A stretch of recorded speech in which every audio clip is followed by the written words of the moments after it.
We welcome you back to the Augusta Civic Center for the final time this week, the final Center Court podcast of the week. I'm Travis Barrett from CentralMaine.com alongside Drew Bonifant and Bill Stewart. Tonight we watched the Class C South Regional Finals. On the boys' side, Winthrop wins the second straight title, 39-30 over Waynfleet. And on the girls' side, Winthrop gets their first since 1990. They beat Boothbay 38-34. Before we kind of get into instant reaction here, earlier today at the Civic Center, Class D South boys, Forest Hills, an unbeaten season, straight to the championship game, the Class D state championship game. They beat Greenville 74-44, pulled away in the second half. And on the girls' side, it's Greenville, the number one seed there, a 45-22 winner over Valley. All the number one seeds won here today. Gentlemen, let's do what we always do. Your thoughts tonight, Class C South? Well, just a resilient showing by both the Winthrop teams, but especially the boys' team. I mean, they lose their top scorer from the previous round in Ryan Baird with just around a minute and a half left in the first. It just looked like, I mean, we knew how formidable Waynfleet would be coming in, and it just looked like there's Winthrop's shot. I mean, how are you going to lose a player like that and still be able to compete with a team a lot of people thought was a favorite in this tournament? And they just didn't give in. I mean, they played some of the best defense we've seen them play in tournament play over the years, and they just hung around, and then when they took a lead late in the third and the fourth quarter, went over 7 minutes without allowing a single point. It was the Winthrop basketball that Todd MacArthur always talks about was on display here. It was really a impressive showing from a shorthanded team. Bill? Well, you know, we've been craving all week to see some really good basketball games, right? And we talked about this last night. We saw two good ones in the A North, and wondering how today was going to shape up. And then, you know, lo and behold, we got two pretty good ones tonight in the Class C. I mean, those were two pretty. Now, we didn't have the 5,500 or whatever, how many people were here from the A North. We didn't get that, but it was still, a pretty good attended games tonight. And, you know, I mean, they were very competitive and intense and everything you're kind of looking for in a good basketball game. We got two of those tonight, so that's pretty good. There was a real buzz in the air for those games, especially as those games are coming down to the wire. I remember you looking at me and just saying, "This is great." I mean, 3.5 minutes to go, whatever it was in that boys' game, and you know, the fans were making themselves heard. It felt like it was full more than it probably was. I'll be frank about it. We saw some ugly basketball this week. And I think you could make the mistake, and you could look at the two C-South finals tonight. No team reached 40 points tonight, but I don't think that was an indicative of the kind of basketball that was played. It was only in that you had four teams that are happy to play some defense, and it wasn't. I think the girls' game, there were stretches where both those teams looked pretty pedestrian. It's funny. I talked to the Boothbay coach, Brian Blethen, as that team showed up here, so it was like an hour before tip-off or whatever, and we were just kind of talking about, I think I've seen Boothbay as much as I've seen, like, Winthrop and Carabec and Madison this year, and I said, I'll be honest with you, there's times you look like world beaters, like, the defending Class C state champions, and the other times you look, he goes, kind of ordinary, and I was like, yeah, kind of ordinary, and I think that's what both Winthrop and Boothbay on the girls' side have kind of battled all the time this year, but at the same time, I think everybody thought they were the two best teams in the Mountain Valley Conference, and it came down to them, a fourth meeting this year. Boothbay took the two in the regular season. Winthrop took the two when the hardware was on the line. They won the Mountain Valley Conference championship game, and they won here tonight. So I don't think there's a fifth one in the books this year. I'm pretty sure that's not how it works. But I bet neither coach would mind another crack. If there is, we would be there to cover it. Oh, we would definitely be there. Absolutely. Yeah, we would definitely be there. You know what's interesting though too is, so both Winthrop's teams came in here as the number one seed, right? Yeah. But, and you can correct me if I'm wrong here, but it kind of felt like in an odd way that both of them were kind of underdogs coming in here. Yeah. Like people were talking up, Boothbay, and they had beaten them twice already, and Waynfleet and all of its size. And so, you're sitting here, and these are two number one seeds, and they're number one seeds for a reason. Yeah. I know Winthrop boys did not play Waynfleet in the regular season, but they're still the number one seeds for a reason. But you're sitting here going, Jesus, is this gonna be an upset? And then you got to catch yourself and go, well, wait a minute, like, is it really an upset? I mean, these are the number one seeds here, you know. And it's not like you see in B South where the top seeds don't really mean anything because those often go to the MVC teams that then play the WMC teams and lose. Like Winthrop's a one seed that won it all last year. I mean, they've proven that they're not just some paper one seed that comes through every year. They're always very worthy of that high seed. And if anybody kind of lost perspective of that, they reminded everybody today. Yeah, and I think on the girls' side, it's a great point. I think it's a great time to remind everybody that 5 years ago, Winthrop didn't even have a varsity girls basketball team. Yeah, it's pretty incredible. Joe Burnham told me tonight as he was walking out of here that he went 470 days as a head coach between varsity wins, which, wow. Like, think about that. That's a drought. There are droughts, and then there's that. And that's a drought. Now, granted, one of those years, he didn't coach any varsity games because they didn't have a varsity team. But what that group has done and what those seniors have done, it's pretty remarkable. If you think about stepping into a program that had just not even had a varsity team, and now you've got a head coach telling you that when you get to 2020, and Aaliyah Wilson-Falcone said that everybody said from the time they were freshmen, 2020 is our year, 2020 is our year. Lo and behold, 2020 is their year in the region. Yeah, and they were the 2 seed last year, and they lost pretty early to NYA. And I've been talking to Burnham before the tournament. I asked, are you motivated to make up for that early exit and everything? He's just like, that wasn't really an early exit. It just that was a really good team, and we just weren't quite ready for that moment yet. And you knew he talked before the season about making sure that they were going to be ready in some of the areas that they weren't so good in last year, such as playing half-court offense and not relying so much on transition. So they were gearing up for this to be the year that they kind of put all the pieces together, and they're still playing. Let's remind everybody, centralmaine.com for all of go to the high school sports page, Varsity Maine, and you find all the coverage from the week. It's been a heck of a week. It's been busy. I know you can probably hear it in my voice. I can feel it. I think I said to you, Drew, as we walked across the court one final time after the boys game tonight, I said, yep, I think I'm done. I can feel it, and my legs are like wobbly just walking across the basketball court. I think I've hit the wall. So there's plenty of stuff there to see is what I'm trying to say if you visit centralmaine.com. Before we get too far scattered here, let's hit on the D South Championship games today. I thought the rare time that you can win by 23 points, and the Greenville coach, Maren Mason, she thought her team still hadn't played its best basketball all week. I said, well, that's not a bad problem to have, I suppose, when you walk away with a regional championship. And then the Forest Hills boys, I think they did what everybody kind of thought they were going to do all along. I think they came in undefeated, and they looked like it. Yeah, it was. We knew this was Forest Hills' tournament from the start, and they proved that here. They had that scare against Temple, but then they talked about how that scare kind of was, a motivating factor. The last thing you would think an 18-0 team or a 20-0 team at that point needed or could get was something to motivate them further. But that kind of did it because they saw what it looked like when they didn't play their best basketball, and they didn't like it. They came back here and made sure that they were playing a more team-oriented game. And it just wore Greenville down. They were with them early on into the start of the second, but they just couldn't keep up. I think with Forest Hills, too, I think one of the things where they deserve credit, and it's funny, we talk about the scare against Temple, which really was just one bad half, right? I mean, that's what it boils down to. Or one not great half, is that they rarely play down to the competition when they hit this stage. Like, they still have that same, we're going to score almost 80 points, and we're going to work the ball around, and we're going to, play fast, we're going to play up tempo, and I think it's got to be a credit to Anthony Amaro that there's to steal from my least favorite football coach in the world, there's no days off for this group.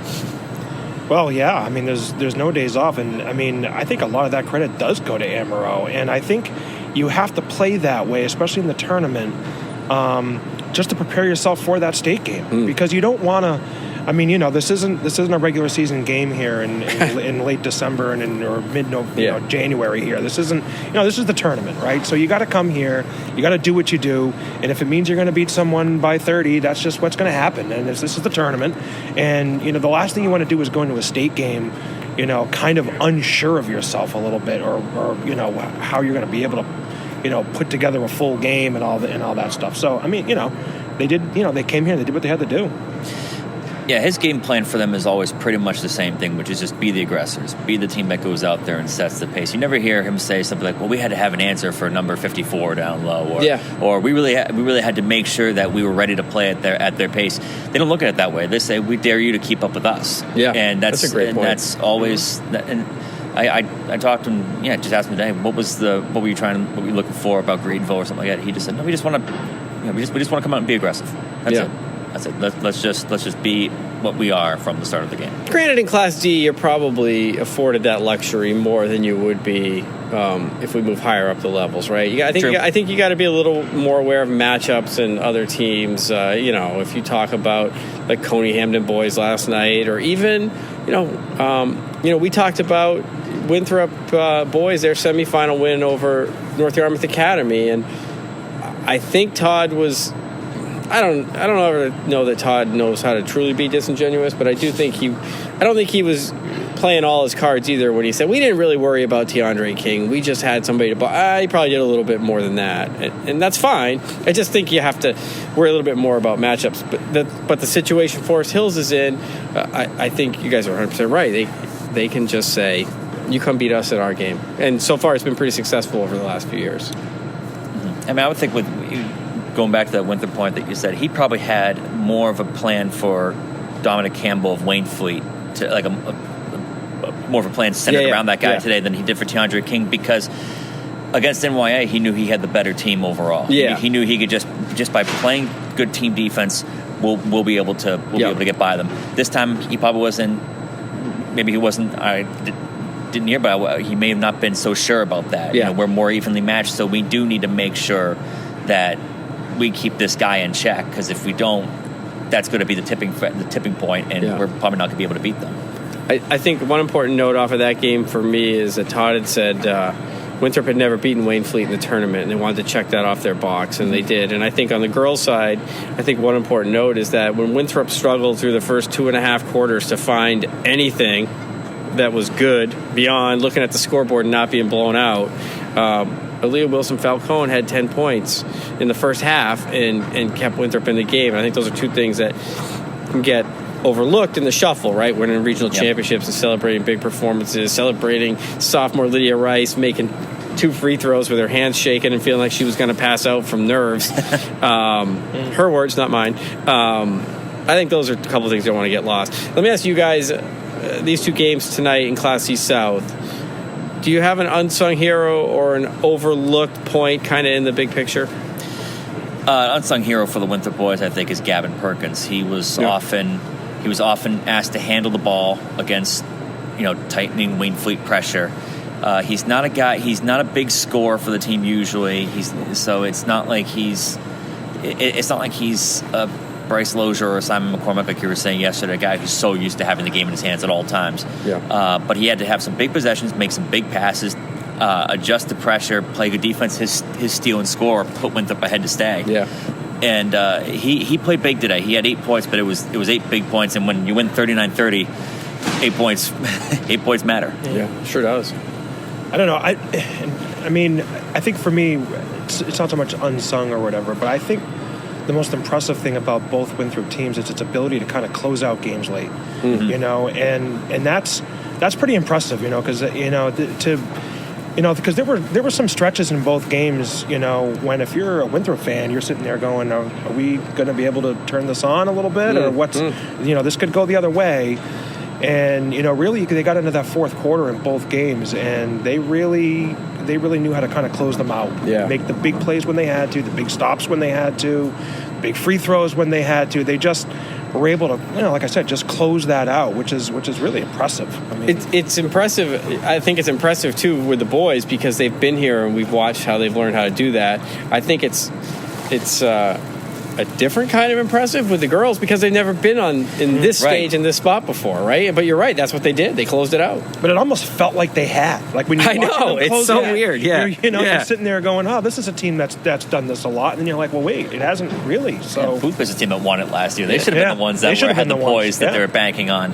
It really did seem to be a growing experience that we were watching right on the court in front of us for the Winthrop girls, where they were not used to closing out a game of that magnitude, and they had to kind of figure it out on the fly, and they did. One final note on the girls' game tonight. I got one more thing I want to do with you guys before we wrap this up for the week. But one final note on the girls' game is that before the game, if you had said to both coaches, Booth-based Brian Blethyn, Winthrop's Joe Burnham, the final score of this game is going to be 38-34, Brian Blethyn would have jumped all over it and said, good enough, we're going back to defend our state championship next week. And Joe Burnham probably would have been worried, like, ooh, that means we didn't get out and run enough and probably didn't win on that. That's so I think it's interesting that game played out exactly the way Booth Bay wanted it to, yet Winthrop found a way to win it at the end. So yeah, it's interesting. All right, here's what I want to do. We've done it every year. It's a tradition. Bill, welcome to the tradition. Drew, give me your favorite or one of your favorite moments from the week. Might be prisoner of the moment, but watching Winthrop just make stop after stop on the defensive end, where it just looked like you were waiting for kind of the other shoe to drop and waiting for you to take back control of that game. That was pretty good. And then I actually thought the end of the Madomic-Skowhegan game was really interesting, where it was a game where just nothing was happening until Madomic absolutely needed desperation time, magic to kick in, and it did. They went to overtime, and then these two teams that could buy a basket in the second half suddenly started just hit the three on one end, answer with a three on the other end, big basket here, and it felt like for 3.5 quarters it was just a sleepy throwaway game, and all of a sudden it turned into a tournament game, right? Totally did. Yeah, that's a great point. Bill? For me, and one of our photographers captured this very great. For me, it was the sportsmanship that we saw from some of the kids and some of the teams, and particularly the Class A North boys game when Bryce Lozier gave Simon McCormick a pretty big embrace. He was actually about to climb the ladder to cut the net down, and he saw... it was, moments after this heartbreaking defeat, and he saw Simon was clearly upset, and he went over there and they shared a pretty good embrace. I thought that was pretty cool. That was one of those moments that just kind of sticks with you a little bit, that sort of reminds you of what this is still sort of all about. And then the other thing too is I definitely want to give a shout out to some of the student sections here this week. Some of them, speaking of bringing A games, right? Some of them really showed up with some pretty good stuff. And the pre-student sections as well. And the pre-student Winthrop, sections. Yeah, that was great. So those are the kind of stuff, and that's the kind of stuff that sort of makes tournament week that you don't. You see it in the regular season, but it's just a different animal here. I agree. I think I'm getting soft in my old age, but one of the things that I was going to say the fans. I was going to say that's my favorite part about the whole thing is the people who want to call every single time we go down the floor. Because apparently they want to be here for 4.5 hours for a single game to get their money's worth. But I think one of the things, the flip side of that is we get so caught up in all of this, right? And who did this and break down this play and that. At the end of the day, we're talking about 15, 16, 17-year-old kids. And frankly, some of the way some adults behave, it's like you forgot that there's kids on the other side of the floor too. Yeah, who's the adult here? Yeah, it's not just about your kid; it's about all of them. And I do think, to piggyback off your point, watching Bryce Lozier wipe tears from his own eyes as he turns to his own team's victory celebration because he realizes what Coney just went through. To me, when coaches talk about the experience of being here and playing here. They're talking about the games and outcomes, but for a lot of these guys, they're also talking about it, for the kids. Tom MacArthur said tonight, as basketball coaches, sometimes we're worried about X's and O's and wins and losses, but really what it's about is life lessons that you take on. Somewhere you're faced with some adversity, you find a way to chip in, to help somebody out, whether it's work or family life or whatever. And I think, to me, that's tournament week, right? Because I can't tell you who won any of these games. If I don't have it written down in front of me, it's all gone. I forgot. So take that to your record books. There you right. go. All right. Anything else you guys want to do before we get out of here tonight? The correct answer is no. No. In case you were wondering. No, I think we got it. I think we got it. I think we too. killed it. Great job, guys. It was fun spending all week with you. Even you, Bill. I liked it. Hey, it was a blast. It was awesome. It was a lot of fun. It always is. I just gave you a chance to just rip me, right? And I'm too tired to All do right, that. perfect. I got him while he's down. That's edition number 8 of the Center Court podcast here on the final day number 1,912 of the Maine High School basketball tournament in 2020. I'm Travis Barrett with Bill Stewart and Drew Bonifant. Thanks for listening all week. Go to centralmaine.com/highschoolsports for anything you might have missed, and we'll see you next weekend for state championship games. Thanks for listening.